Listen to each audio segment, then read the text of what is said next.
ಸ್ನೇಹಿತರೆ, ಮೆಕ್ಕೆಜೋಳ ಹುಳ ಕಾಣಿಸ್ಕೊಂತು ಅನ್ನೋಂಥ ಟೈಮಲ್ಲೇ ಸ್ಪ್ರೇ ಮಾಡಿಬಿಡಿ. ಯಾವುದೇ ಕಾರಣಕ್ಕೂ ಡಿಲೇ ಮಾಡ್ಕೋಬೇಡಿ.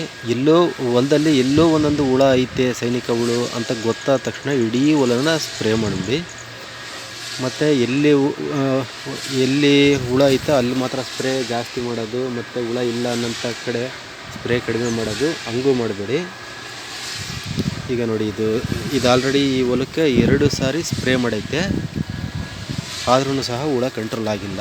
ಯಾಕಂದರೆ ಸ್ಪ್ರೇ ಮಾಡ್ಬೇಕಾರಾಗ ಏನು ಮಿಸ್ಟೇಕ್ ಆಗಿತ್ತು ಅಂತಂದರೆ, ಒಂದು ಸರಿ ಸ್ಪ್ರೇ ಮಾಡಿದರು. ಸ್ಪ್ರೇ ಮಾಡಿದ ತಕ್ಷಣ ಅವತ್ತು ಸ್ವಲ್ಪ ಲೈಟಾಗಿ ಮಳೆ ಬಂತು, ಅದು ಒಂದು ಮಿಸ್ಟೇಕು. ಮತ್ತು ಅದಾದ ನಂತರ ನೆಕ್ಸ್ಟ್ 2ನೇ ಸ್ಪ್ರೇನ ಇವರು ಅಟ್ಲೀಸ್ಟ್ ಒಂದು 8 ದಿನದ ಒಳಗನೆ ಮಾಡಬೇಕಾಗಿತ್ತು. 8 ದಿನದ ಒಳಗೆ ಮಾಡಲಿಲ್ಲ, ಒಂದು 15 ದಿನ ಗ್ಯಾಪ್ ಆಗ್ಬಿಡ್ತು.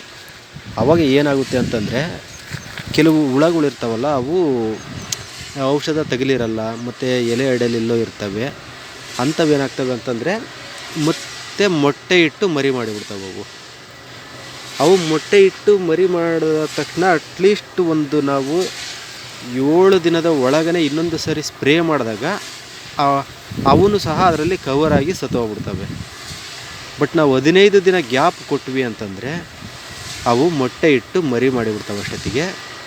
ಮತ್ತು ಆಮೇಲೆ ನಾವು ಔಷಧ ಸ್ಪ್ರೇ ಮಾಡಿದ್ರೂ ಸಹ 15 ದಿನದ ನಂತರ ಸ್ಪ್ರೇ ಮಾಡಿದ್ರೂ ಸಹ ಅದು 100% ಕಂಟ್ರೋಲಿಗೆ ಬರಲ್ಲ. ಕೆಲವೆಲ್ಲೋ ಹುಳ ಬೇರೆ ಕಡೆ ಇರೋದು, ಅಲ್ಲಿರೋದು, ಎಲೆ ಅಡಿಯಲ್ಲಿರೋದು, ಔಷಧ ಅದಕ್ಕೆ ತಗಲದೇ ಇರೋದು, ಹಿಂಗೆಲ್ಲ ಆಗಿ ಮತ್ತೆ ಅವು ಬೆಳೆಯೋದಕ್ಕೆ ಸ್ಟಾರ್ಟ್ ಆಗ್ಬಿಡ್ತದೆ. ಆವಾಗ ಕಂಟ್ರೋಲ್ಗೆ ಸಿಗಲ್ಲ. ನೋಡಿ, ಇಲ್ಲಿ ಕಾಣಿಸ್ತಾ ಇದೆಯಲ್ಲ, ನೋಡಿ ಎಷ್ಟು ತಿಂದಾಕೈತಿದು ಪೂರ್ತಿ. ಈಗ ಇದರಲ್ಲಿ ಈ ಕುಡಿ ಎಲ್ಲ ತಿಂದೈತಿದು. ಕುಡಿ ಎಲ್ಲ ತಿಂದು ಪೂರ್ತಿ ಆ ಒಂಬಳೆ ಏನು ಬರುತ್ತೋ ಚಿಗುರು, ಅದನ್ನೆಲ್ಲ ತಿಂದು ಡ್ಯಾಮೇಜ್ ಮಾಡೈತೆ ಹುಳ. ನೋಡಿ, ಪೂರ್ತಿ ಅಲ್ಲೇವರೆಗೂ ತಿಂದಾಕೈತೆ. ಹಿಂಗಿದ್ದಾಗ ನೋಡಿ, ಈ ಗಿಡ ಹಿಂಗಿದ್ದಾಗ ಇದು ಯಾವುದೇ ರೀತಿ ತೆನೆ ಬಿಡಲ್ಲ. ಏಕೆಂದರೆ ಈಗ ತೆನೆ ಬಿಡ್ಬೇಕಂತಂದರೆ ಅದು ಹೂವು ಬರುತ್ತಲ್ಲ ಮೆಕ್ಕೆಜೋಳದಲ್ಲಿ, ಆ ಹೂವು ಮೇಯ್ನು. ಆ ಹೂವನ್ನೇ ಇದು ತಿಂದಾಗ್ತಾ ಬರ್ತೈತೆ. ಹಂಗಾಗಿರೋದು ನೋಡಿ, ಇಲ್ಲಿ ಈ ಸಾಲೆಲ್ಲ ಪೂರ್ತಿ ಹಂಗಾಗಿರುತ್ತೆ. ಅವು ಏನು ಮಾಡ್ತವೆ ಅಂತಂದರೆ ಮೊಟ್ಟೆ ಇಟ್ಟು ಆಲ್ರೆಡಿ ಬರ್ತಿ ಮರಿ ಮಾಡಿಬಿಡ್ತವೆ. ನೋಡಿ, ಇಲ್ಲಿ ಕಾಣಿಸ್ತೈತಲ್ಲ, 2 ಸಾರಿ ಔಷಧಿ ಹೊಡೆದಿರೋಂಥ ಹೊಲ ಇದು.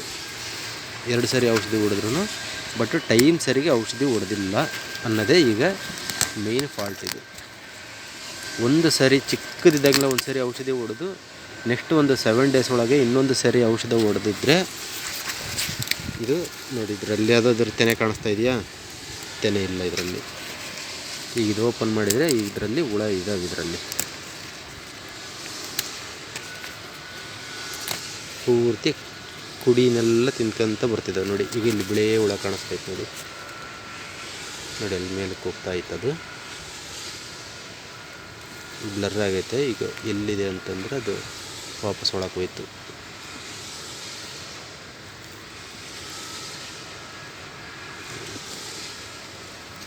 ಇದರಲ್ಲೂ ಹುಳ ಇದ್ದಾವೆ ಆಲ್ರೆಡಿ. ಈಗ ಹಿಂಗಿದ್ದಾಗ ಅವು ಮೊಟ್ಟೆ ಇಟ್ಟು ಮರಿ ಮಾಡಿ ಎಲ್ಲ ಅದರದ್ದು ಲಾರ್ವಾ ಪ್ಯೂಪ ಸ್ಟೇಜ್ ಎಲ್ಲ ಕ್ರಾಸ್ ಆಗೋಗ್ಬಿಡ್ದವೆ. ಈ ಕಂಟ್ರೋಲಿಗೆ ಸಿಗ್ದಂಗೆ ಆಗೋಗೈತೆ. ಈಗ ಎಲ್ಲೋ ಒಂದೊಂದು ಐತೆ. ಆ ಒಂದೊಂದು ಗಿಡದಲ್ಲಿ ಏನೈತೆ ಅದು ಮಾತ್ರ ಈಗ ಭಾಳ ಡ್ಯಾಮೇಜ್ ಮಾಡ್ತೈತೆ. ಕೆಲವು ಗಿಡದಲ್ಲಿ ಇಲ್ಲ. ಇದರದ್ದು ನೋಡಿ, ಈ ಗಿಡದಲ್ಲಿ ಇಲ್ಲ. ಇದ್ರದ್ದು ಏನು ಸಮಸ್ಯೆ ಇಲ್ಲ, ಇದು ಹೆಲ್ದಿ ಆಗೈತೆ ಇದು ಗಿಡ.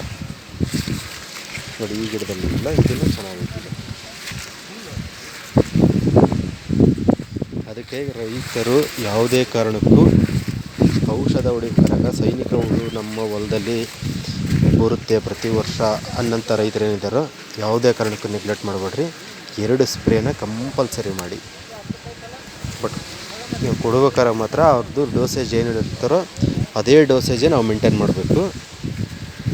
ಅದ್ರ ಜೊತೆಗೆ ಇನ್ನೂ ಒಂದು ಸಾರಿ ಸ್ಪ್ರೇ ಮಾಡ್ಕೋಬೇಕು. ನೋಡಿ, ಹಂಗಾಗಿಲ್ಲ. ಹಂಗಾಗಿ ಕೆಲವು ಸ್ವಲ್ಪ ನೋಡಿ, ಇದು ಈ ಹೂವೇನಿದೆಯೋ ಇವು ಇವು ಅದು ಡೆವಲಪ್ ಆಗಕ್ಕೆ ಬಿಟ್ಟಿಲ್ಲ, ಕುಡಿ ಎಲ್ಲ ತಿನ್ಕೊಂಬರ್ತಾ ಇದ್ದಾವೆ. ಈಗ ಇದರಲ್ಲಿ ನೋಡೋದಾದರೆ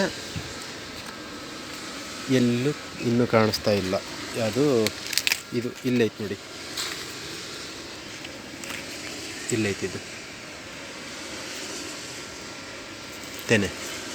ತೆನೆ ಆಗೋಂಥದ್ದು ಇಲ್ಲೈತೆ. ಆದರೆ ಏನು ಗ್ರೋತ್ ಕಾಣಿಸ್ತಾ ಇಲ್ಲ. ಅದಕ್ಕೆ ರೈತರು ಯಾವುದೇ ಕಾರಣಕ್ಕೂ ಔಷಧ, ಸ್ವಲ್ಪ ಗೊಬ್ಬರ ಮತ್ತು ಔಷಧನ ಮಾತ್ರ ಕರೆಕ್ಟ್ ಟೈಮಿಗೆ ಮೇಂಟೈನ್ ಮಾಡಲೇಬೇಕು.